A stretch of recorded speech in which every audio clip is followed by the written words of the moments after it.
మన రక్షకుడైన యేసుక్రీస్తు నామమున అందరికీ వందనాలండి. ఈరోజు దేవుని మాటలు మత్తయి సువార్త 28వ అధ్యాయం 6వ వచనం. ఆయన ఇక్కడ లేడు, తాను చెప్పినట్టే ఆయన లేచి ఉన్నాడు. ప్రియమైన దేవుని బిడ్డలారా,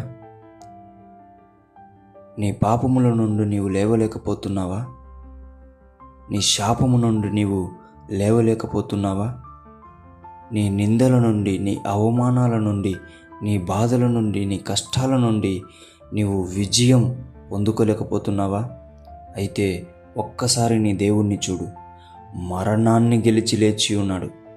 నీ పాపమును నీవు లేవలేకపోతే, నీ శాపము నుండి నీవు విజయం పొందుకోకపోతే ఆ మరణానికి అర్థం ఉండదు. దేవుని బిడ్డ, ఆయనను చూడు, ఆయనలో విశ్వాసం ఉంచు. నీ పాపం నుండి ఆయన నిన్ను లేపుతాడు. నీ శాపం నుండి నీకు విడుదలిస్తాడు.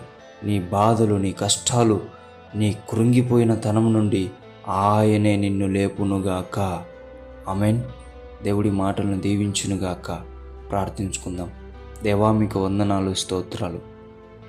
నీవు మా ముందర ఈరోజు సజీవుడవై ఉండి నా తండ్రి మమ్మల్ని అందరినీ కూడా పాపములో నుండి, శాపములో నుండి, కష్టాల నుండి, బాధల నుండి, నిందల నుండి మమ్మల్ని అందరినీ లేవనెత్తి నీ నామాన్ని మహిమపరచుకోమని యేసు నామమున ప్రార్థిస్తున్నాం తండ్రి.